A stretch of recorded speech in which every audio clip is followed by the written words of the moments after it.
आपको लिए चलते सीएम मोहन यादव की प्रेस कॉन्फ्रेंस जारी है। आर्थिक रूप से संपन्न नगर हमारा इंदौर में हमारी जितनी भी समिट वगैरह हुई वो इंदौर में होती थी। अब इस क्रम को बदलते हुए अलग अलग क्षेत्रीय स्तर पर आयोजित कराएं। जो हमारे 6 अंचल है, जिन अंचलों में अलग अलग संभावना है। तो मालवा की उज्जैन में की थी 1-2 मार्च पे, और इसके माध्यम से लगभग हमारे पास agro oil and gas Pranav Adani ji ने लगभग 75,000 करोड़ की वहाँ घोषणा की थी।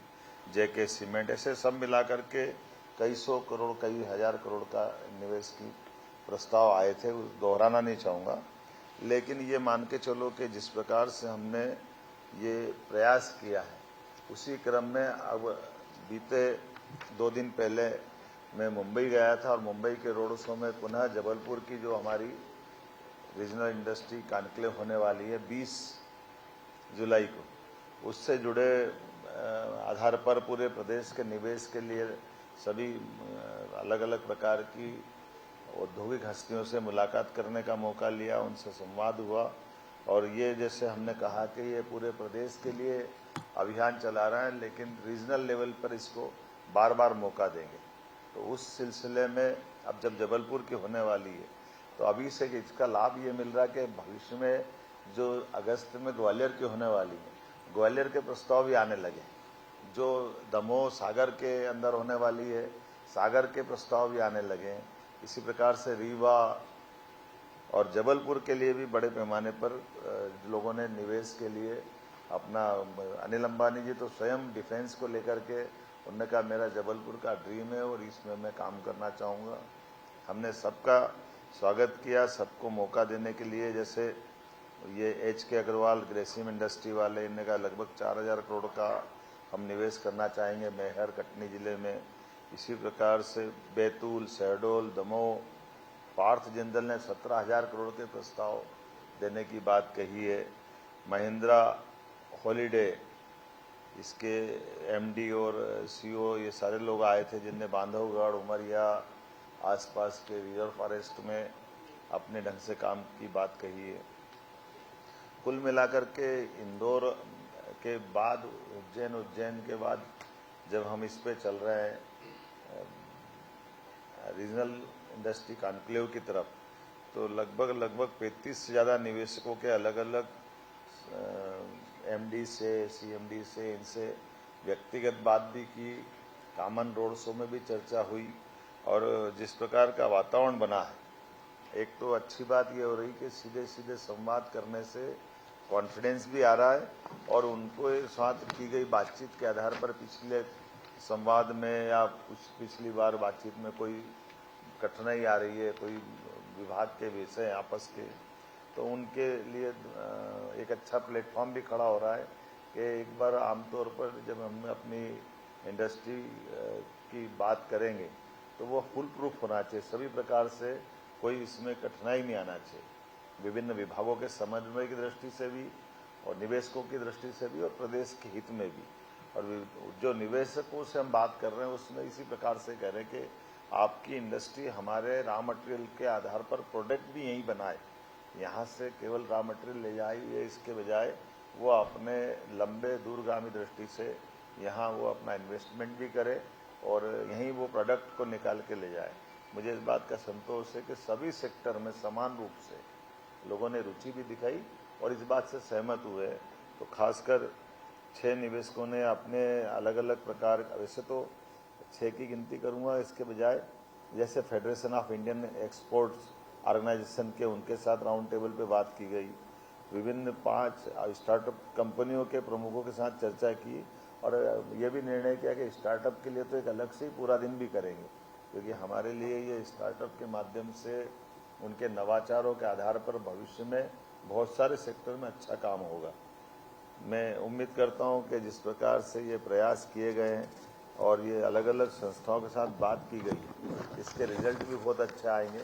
फिर रोजगार परक इंडस्ट्री के बारे में भी हमने बात की, क्या है इंडस्ट्रियाँ आए लेकिन रोजगार ज़्यादा लेकर के आए, जितने रोजगार लेकर आएंगे उतना उसका लाभ मिलेगा। तो मोटे तौर पर 20 जुलाई को जो जबलपुर में हमारी इंडस्ट्री कॉन्क्लेव होने वाली है, इसमें केवल जबलपुर नहीं, जबलपुर संभाग से लगा करके हमारा ये बगल का आसपास का पूरा क्षेत्र कवर करने की बात कही और इसीलिए होमवर्क भी प्रॉपर करा रहे हैं, जगह जगह जिले के लैंड बैंक को संभाल रहे हैं। फिर जो ऑलरेडी इंडस्ट्रियां काम कर रही है जिस सेक्टर में, उनको उस इंडस्ट्री में अपना विस्तारीकरण करना है, कुछ आगे बढ़ाना। जिनने पहले से काम किया उनकी कठिनाइयों को भी दूर करना, उनसे संवाद करना और जो पहली बार आ रहे हैं उनका भी स्वागत करना।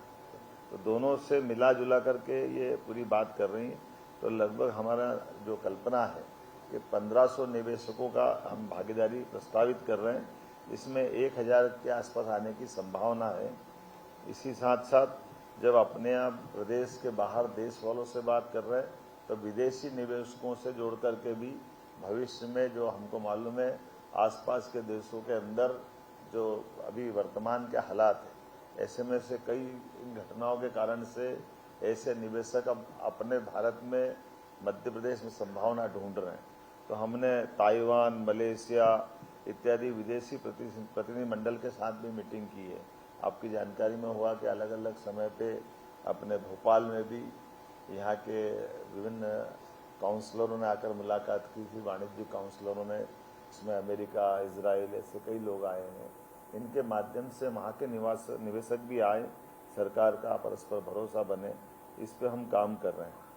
साथ ही साथ जो अभी इंडस्ट्रियल बेल्ट हमारे जहाँ डेवलप है, उनके अंदर कोई सड़क है, इंफ्रास्ट्रक्चर के काम है, उस पे भी ठोस काम करते हुए जो बनी हुई रचना उसको अच्छा करना और नवीन इलाके डेवलप करना, ऐसे समान रूप से दोनों पे हम काम कर रहे हैं। इसी कड़ी में आगे जाकर के कुछ और दोबारा बाहर जाकर जैसे मुंबई में गए तो भविष्य में कोयम्बटूर, इधर बेंगलोर, दिल्ली, अहमदाबाद ऐसे और भविष्य के रोड शो भी होने वाले हैं, जिनके आधार पर वहाँ के निवेशकों को भी यहाँ आमंत्रित करके अपने यहाँ व्यापार व्यवसाय का मध्य प्रदेश समृद्ध। अब चूँकि हमारे पास बिजली, पानी, लॉ एंड ऑर्डर ये सारी चीज़ें अनुकूल हुई है, तो स्वाभाविक रूप से फर्ज बनता है कि इस पूरे मामले में व्यापार व्यवसाय को बढ़ावा देने के लिए और आगे बढ़ा जाए। इंडस्ट्रियल जो ग्रोथ है उसमें बहुत अच्छी संभावना है, एग्रीकल्चर भी हमारी अच्छी हुई और अच्छी होने वाली है, लेकिन इसमें जब तक और इंडस्ट्री पे आगे नहीं जाएंगे तो इसकी संभावना पे हमको लगता थोड़ा ठहराव आएगा। मैं उम्मीद कर रहा हूँ कि एक तरह से ये जो हमने गतिविधियाँ प्रारंभ की, इसकी बात मैंने विस्तार से रख दी है। अब हम सब इस पर कोई आपके बारे में कोई सुझाव हो तो उस पर बात कर सकते हैं। ये पेपर भी आपको मिलेंगे। शुरू करें?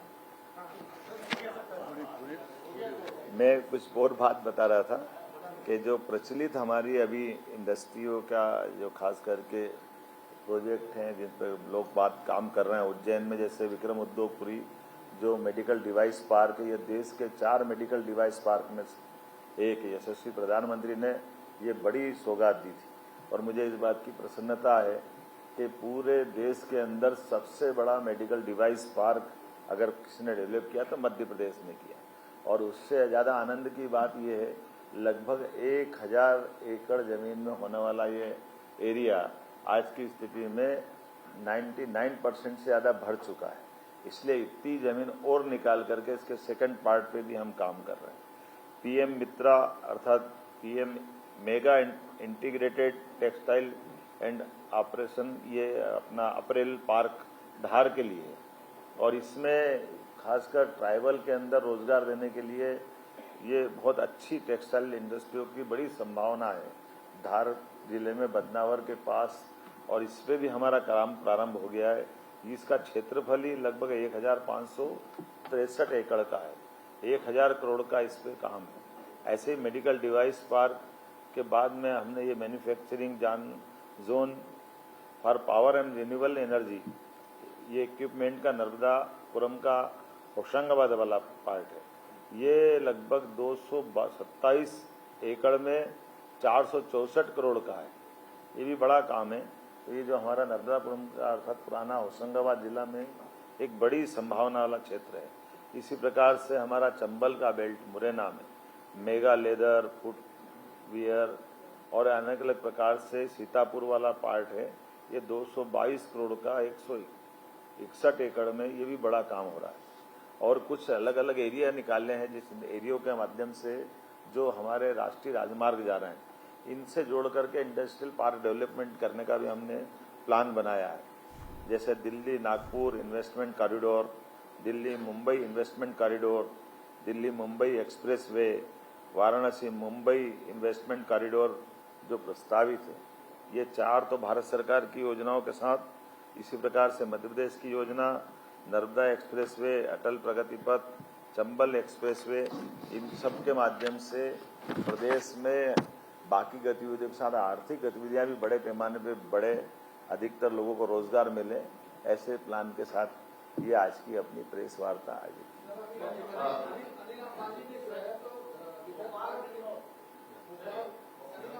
पहले हाथ खड़ा कर दे तो मेरी निगाह जमे की आवाज किधर से आ रही है।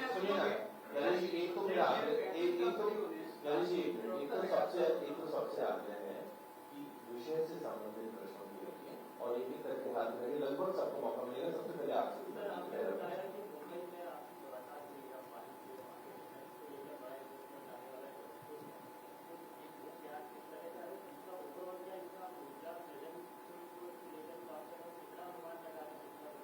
देखिए, दोनों तरह की बात है। हमने तो कहा कि हमारे पास के जो लैंड बैंक है, लैंड बैंक को हम डेवलप कर रहे हैं और लैंड बैंक के आधार पर जो हमारी शासन की योजना जिससे औद्योगिक निवेश को बढ़ावा देते हैं, उसकी हमारी बनी हुई प्लान हम सामने रख रहे हैं।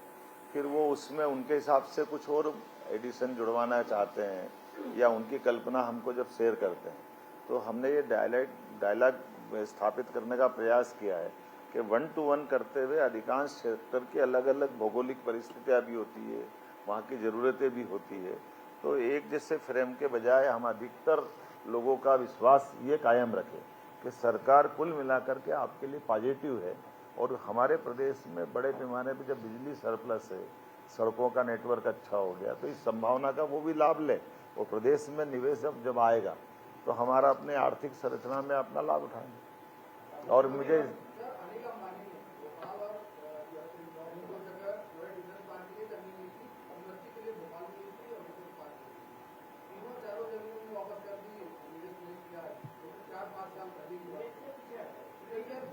मेरा ऐसा कहना है, अब ये मैं इसको कैसे जवाब दूं, आप ही जानो कि देखो भाई, वो लगाने आए थे। अरे हमारी तो सुन लो, हमारी तो सुन लो, हमारी तो सुन लो। हमने तो 10 लोगों को बुलाया, अब 10 में से 6 आए, 2 नहीं आए, तो नहीं आए तो वो हमारा क्या ले गए? कुछ ले गए क्या हमारा? हमारी जमीन तो हमारे ही पास है, आके लगा ले तो अच्छी बात है। वो नहीं आए, लेकिन आप देखो ये जो हमारा गोयन का है, मुझे हाँ, मेरा ये इसलिए कहा कि अपन तो एक निवेदन तो सुन लो भैया, आज की स्थिति में भोपाल की स्थिति भी अब ये बन गई है। एक बड़ा नाम कोई आए नहीं आए अलग बात है, लेकिन जैसे गोयनका जी आए जिनने अपनी सिंटेक्स की टंकियां बनाने वाला प्रोजेक्ट लाए, और ये पूरा अपने आप में इतना बड़ा प्रोजेक्ट लाए, और उन्होंने कहा कि ये आपका भोपाल और इसके आसपास का तो इतना पसंद आया कि वो पूरे तौर पे कहा कि हमारा अकेले का ही 20,000 करोड़ का प्रोजेक्ट हम आपको दे रहे हैं। तो ये जो नामी गिरामी, अब क्या हो रहा है कि दूसरे नाम भी बहुत सारे हैं, और कुल मिलाकर के हमको इस पूरे इंडस्ट्री मार्केट में जाना पड़ेगा, तो बार बार मिलना भी पड़ेगा, लोगों को भरोसा भी करना पड़ेगा। वो करेगा तो अच्छी बात है, नहीं करेगा तो दूसरा आएगा। आपने क्या करना?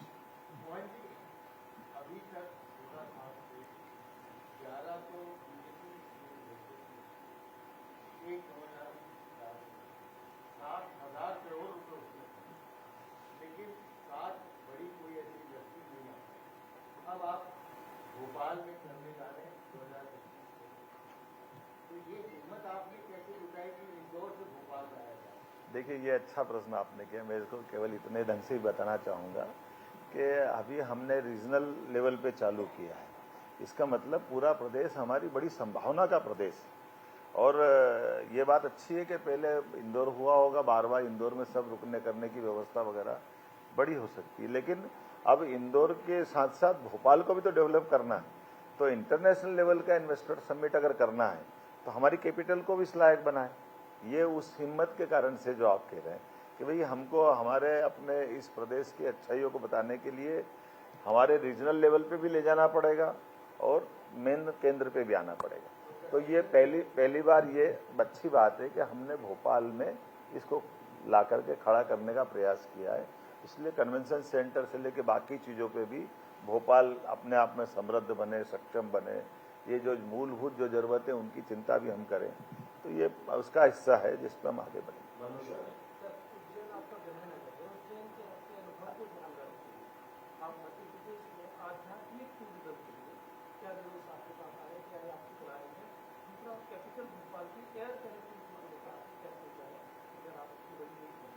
देखिए दोनों बातें हैं। अब ये मैं पहली बात का तो क्या हुआ कि जैसे मैं अब यहाँ बैठा हूँ तो मेरे को तो प्रदेश के परिप्रेक्ष्य में देखना पड़ेगा, लेकिन ये सही बात है कि जैसे हर एक शहर का एक नेचर होता है, उज्जैन का अपना एक नेचर है, तो हमने उज्जैन के नेचर के साथ बाकी जगहों पे जोड़ करके एक प्लान किया है कि जैसे उदाहरण के लिए रिटायरमेंट के बाद लोग बसना चाहते हैं और जिनके ऐसे बड़े शहरों के अंदर बच्चे बाहर चले गए, विदेश चले गए या बाकी राज्यों में चले गए, तो एक सोसाइटी बना करके वो अपना बाकी का समय गुजारे और सरकार एक उनको अपनी एक आवासीय कैंपस टाइप की व्यवस्था दे जिसमें सभी प्रकार से जो मूलभूत सुविधा भी हो और उनका अपना समय कट जाए। इस दृष्टि से तो कुछ आवासीय रचनाओं की अच्छी कल्पना हुई है, मथुरा में हुई है, एक पूना में हुई है, तो हमने इस तरह से भी लोगों निवेशकों को बुला रहे हैं। इस बजट में हमने इसके लिए प्रावधान भी किया हुआ कि ऐसे निवेशक आकर के इस टाइप की कोई मल्टी स्टोरी कल्पना लाते हैं तो उनको भी हम जगह उपलब्ध करा रहे हैं और उसको भी प्रोत्साहन देंगे। तो अब ये आध्यात्मिक कहिए या सामाजिक, अब थोड़ा शब्द तो वैसा हो जाएगा, लेकिन कुल मिलाकर के सभी के हित की इस टाइप के प्रोजेक्ट को भी, आवासीय प्रोजेक्ट इस प्रकार के भी डेवलप करना है। भोपाल की हाँ, ये तो क्या हो रहा है कि इसमें मैं पहले अभी कार्गो हब के एक बड़े कार्यक्रम में गया था जिसमें हमने कहा कि मध्य प्रदेश के अंदर एक अच्छा सौभाग्य भी है कि हमारी मध्य प्रदेश की दूरी, हवाई दूरी 1 घंटे की डिस्टेंस पे सभी आसपास के बड़े महानगरों से है। ऐसे में जो कार्गो के माध्यम से बड़े पैमाने पे व्यापार व्यवसाय की संभावना चल रही है, तो मध्य प्रदेश भी वो हिस्सा हो सकता है। और इस आधार पर ये जो इंडस्ट्रियाँ जो आने को तैयार है इस साइट की भी, जो कार्गो पे काम करती है, तो उनको हम ऑफर दे रहे हैं और मुझे भरोसा है बहुत जल्दी इसके रिजल्ट मिलेंगे। मुख्यमंत्री जी, मध्य प्रदेश को लेकर इमेज तो लोगों की बढ़ी है, रोजगार को लेकर हमारा एक बड़ा रोजगार देने का जरिया आईटी है। इंदौर में टीसीएस और इन्फोसिस लंबे समय से अपना दफ्तर खोल के बैठे हैं जहाँ रोजगार दे नहीं रहे हैं। तो क्या आईटी इंडस्ट्रीज को और आगे लाना है, स्टार्टअप्स को आगे लाने की कोई अलग से पॉलिसी बनी है या कोई इन्वेस्टर उस लिहाज से भी आ रहे हैं, इसका जो करना चाहते हैं? माननीय ब्रजेश जी की बात सही है कि हमको आईटी में बहुत संभावना है, इसलिए हमारा अगला रोड शो हैदराबाद, बेंगलोर, इसीलिए बेंगलोर में जाने वाले हैं। लेकिन ये सही बात है कि जैसे अब अपना मध्य प्रदेश का भी चित्र बदला है। हमारा आईटी की एक बिल्डिंग गई, दूसरी गई, तीसरी गई, आज की स्थिति में चौथी बिल्डिंग पे इंदौर में काम आईटी पार्क पे हो रहा है और वही संभावना भोपाल में भी आ रही है और इसी में प्राइवेट सेक्टर को भी प्रोत्साहन दे रहे हैं। अभी हमारे पास ऐसे बड़े बड़े कैंपस भी है जहाँ अब क्या हो रहा है कि ये बात सही है कि एकदम ऐसी जो बहुत विकसित सिटी है उसकी तुलना में हम नए हैं, लेकिन संभावना हम में ज़्यादा है। तो ये जो उनके लिए मैन पावर वगैरह जो मिलता है वो हमारे यहाँ सस्ता मिल रहा है और बाकी अनुकूलता भी है। तो ये मान के चलो कि बहुत जल्दी भोपाल के रिजल्ट भी आएंगे और हम तो ये चाह रहे हैं कि वो ग्वालियर, जबलपुर, इंदौर, उज्जैन सब दूर बढ़े और सब दूर जहाँ जहाँ भी संभावना रहेगी प्रोत्साहन दे रहे हैं। लेकिन ये बात भी सही कि जिसने कमिटमेंट करके कैंपस खड़े किए तो अगर वो नहीं कर पा रहा है तो हम जमीन वापस भी ले रहे हैं। ऐसे भी लेने का अभियान चला है कि भाई अगर आप कर रहे हो तो करो, नहीं कर रहे हो तो दूसरे को मौका दो। और इस तरह से लोग फिर सहमत भी हैं, छोड़ते भी हैं।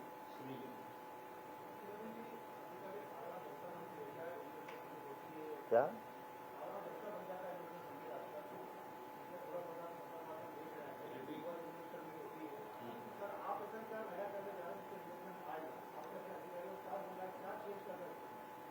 दोनों बातें हैं। ये मैं पुराने के भी एकदम सब जीरो ही हो गया ऐसा तो नहीं है। काफ़ी बड़े पैमाने पर लगे भी हैं, रोजगार के ऐसी कई इंडस्ट्रियाँ दिखाई देती है और धीरे धीरे हमारी जीडीपी में भी आपको दिखेगा। तो ये मूल चीज़ आ रही कि एक विभाग के ऊपर जैसे कुछ उदाहरण के लिए कठिनाई आ रही है। जैसे एक इंडस्ट्रियल पीथमपुर एरिया डेवलप हुआ, अब इंडस्ट्रियल एरिया डेवलप होता तो स्वाभाविक रूप से उसकी अपने कैंपस बनते हैं, उनकी सीवरेज की, बाकी चीज़ों की, कई सारी चीज़ों की बात आती है। अब स्थानीय निकाय के नाते से कभी कभी रूरल वाले, पंचायत वाले ये टैक्स लेना पड़ेगा, वो टैक्स लेना पड़ेगा, ये करना पड़ेगा, वो करना पड़ेगा, तो दोनों कैंपस की बात अलग अलग हो जाती है। एक सामान्य शहर का विकास अलग प्रकार से होता है, एक इंडस्ट्री की अलग से सारी व्यवस्था रहती है। तो ऐसे कई शंका आशंकाओं के विषय खत्म करने के लिए जब हम डायरेक्ट डायलॉग करते हैं, जैसे उदाहरण के लिए एक विषय चलता है, मैंने उसको अपने स्तर पर हल करने का प्रयास किया। शहर के अंदर इंडस्ट्रियल पार्क आ गए, इंडस्ट्रियल एरिया आ गए, लेकिन इंडस्ट्रियल एरिया की सड़क उनको बनाना रहती है, नाली उनको करना पड़ती है, बिजली का काम उनको करना पड़ता है। अब नगर निगम के कष्ट ये है कि नगर निगम उसमें कर नहीं सकता है और वो अपने करा नहीं सकते हैं। तो ऐसे में वो उद्योग के अंदर जो कठिनाई आती है, इसका समाधान कौन ढूंढे? तो इसका समाधान अपने को कराना है कि भाई हमको अगर इंडस्ट्री टिकाए रखना तो सड़क तो उनकी भी अच्छी करना पड़ेगी। और ये संपत्ति कर वगैरह मांगने गए तो चूंकि एरिया बहुत बड़ा रहता है, इतना संपत्ति कर देंगे तो उद्योग वाले ही चला जाए। फिर ये जो लेबर प्रॉब्लम रहती है, लेबर के जो रेट का अंतर रहता है, अब ज़्यादा रेट कम रेट ये भी एक झंझट है। तो अब ज़्यादा रेट देने के चक्कर में मालूम पड़ा इंडस्ट्री जो रोजगार परक इंडस्ट्री जो लेबर के साथ यहाँ रोजगार करना चाहती है, वो ज़्यादा रेट हो तो वो भाग जाएगी, वो नहीं आएगी यहाँ। तो हमको ये सबके रास्ते बीच के निकालने के लिए खुले दिमाग से सब पे बारे में काम कर रहे हैं, क्योंकि अल्टीमेटली हमको प्रदेश को आगे बढ़ाना है। तो ये हमारे यहाँ ऐसी बहुत गुंजाइश है जिस पर अपन काम कर रहे हैं।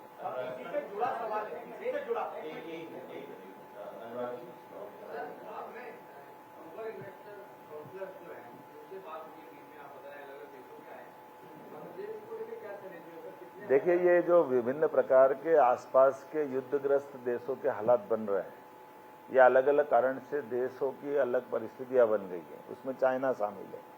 तो सब संभावना ढूंढ रहे हैं। जैसे मैं आपको उदाहरण अकेले इजराइल का देता हूँ, उनका व्यापार व्यवसाय तुर्की से बहुत बड़े पैमाने पे होता था। आज की स्थिति में उनके संबंध अलग टाइप से हो गए, तो वो अपने पास आना चाहते हैं, तो हम तो स्वागत ही करेंगे, ऐसे अच्छी क्या बात है।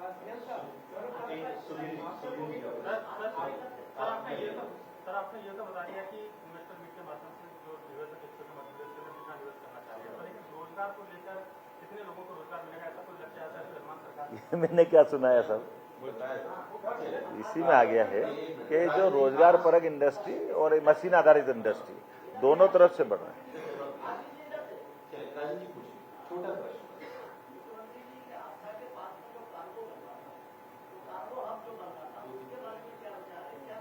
क्या क्या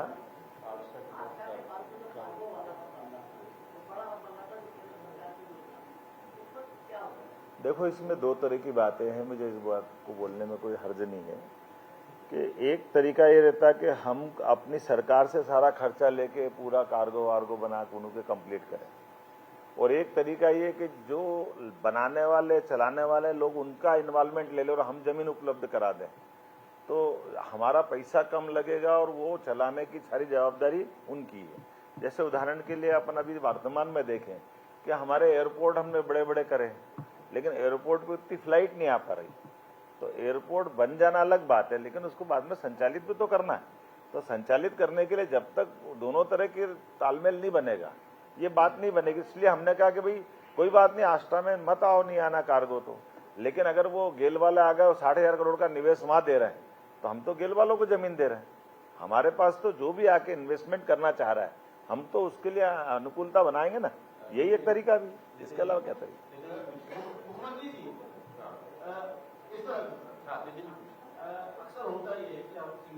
अब ये आखिरी प्रश्न रहेगा।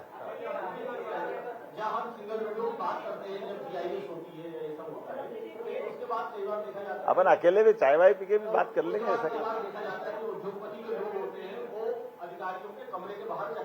क्या क्या क्या क्या जब जीआईएस होती है या इन्वेस्टर समिट होती है तो हम सिंगल विंडो की बात करते हैं, लेकिन उसके बाद होता है ये जो इंडस्ट्री के लोग हैं वो अधिकारियों के कमरे में 10 उधर चक्कर लगाते हैं। तो क्या इसका कोई समाधान निकलेगा? और दूसरा क्या उद्योग नीति में भी कोई बदलाव कर रहे हैं ये जीआईएस से पहले? दोनों बातें अभी आपके प्रश्न का उत्तर आपके माध्यम से निकल गया। जो हमने कठिनाई महसूस की है उसी आधार पे तो मैं खुद समय लेके जा रहा हूँ।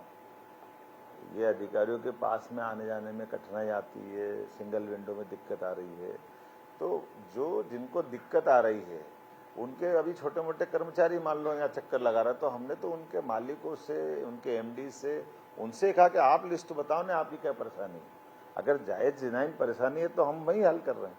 और जो विभिन्न विभागों के साथ तालमेल कराने की बात, यही तो परंपरा अपन स्थापित कर रहे हैं कि आखिर क्या होता, केवल पहले एक दिक्कत आती। जैसे उदाहरण के लिए मैं आपको एक उदाहरण देता हूँ, इंडस्ट्री डिपार्टमेंट करेंगे तो केवल इंडस्ट्री के पीएस बैठेंगे, लेकिन इंडस्ट्री में भी अब कैसी इंडस्ट्री हो गई कि हमारे यहाँ टूरिज्म की इंडस्ट्री हो गई, तो टूरिज्म के एसीएस को भी हमने बुलवाया।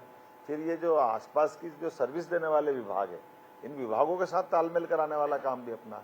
तो अल्टीमेटली जो जिम्मेदार अथॉरिटी जब वहाँ जाती है तो इनकी मैदानी तकलीफों को समझेगी तो उसका समाधान भी निकालेंगे। इसीलिए मैं समय लेकर के इस व्यवस्था को समझते हुए दोनों सब विभागों बीच में तालमेल कराने के लिए इंटरेस्ट लेके हम लोग बैठे भी हैं। हमारी सारी एक कॉमन हमारी ये एक तरह से ताकत है सरकार की कि ऐसे विभागों के बीच में आने वाले प्रश्नों के उत्तर भी हमको ढूंढना है और हम उसके हल निकालेंगे। एक अंतिम प्रश्न, उसके बाद जैसा माननीय मुख्यमंत्री जी ने कहा कि चाय पे कुछ और प्रश्न होंगे चलो एक बोल लो, दोनों बोलो, दोनों का साथ देते हैं। मानो भी पूछो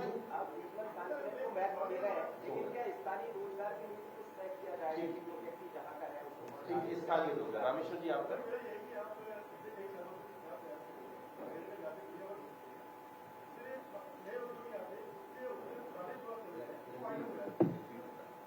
देखो एक मिनट, आपकी बात हो गई पूरी। हमने इसमें दोनों का अलग अलग रोजगार स्थानीय स्तर पे देने के लिए तो रीजनल कराना है, और हर एक का जैसे अलग अलग नेचर का एरिया है। कोई माइनिंग का है तो माइनिंग है, जबलपुर हमारा एग्रीकल्चर बेस भी बहुत बड़ा है तो एग्रीकल्चर पे भी काम होगा। जो आपने दूसरी बात की, उद्योग बंद हो रहे हैं या चालू हो रहे हैं, हम उस पर भी निगाह रख रहे हैं कि जैसे आपके ध्यान होगा कि अभी नहीं 25 साल पहले 30 साल पहले भी उद्योग अगर बंद हुआ है, और उद्योग के बंद होने से हमारी एक इमेज ये खराब हो रही कि लेबर और सरकार ये कोर्ट में केस लड़ रहे हैं। तो हमने उसका समाधान करा कि भाई सरकार पैसे भर देगी, उस जमीन को हम रख लेंगे, दूसरी इंडस्ट्री को दे देंगे, कोई उसका उपयोग और कर लेंगे। तो जो एक साख बनती है कि व्यापार व्यवसाय के साथ हमारे लेबर के प्रति भी जवाबदारी है, विकास के प्रति भी जवाबदारी है, अल्टीमेटली उद्योगपति के भी प्रति जवाबदारी है। तो ये तो सतत प्रक्रिया भी है। आज इंडस्ट्रियल पार्क बन रहा है, कल को कोई कठिनाई आएगी तो कुछ और भी बात आएगी, लेकिन ये लगातार करते रहना पड़ेगा, इस साख को मेंटेन करा। मुझे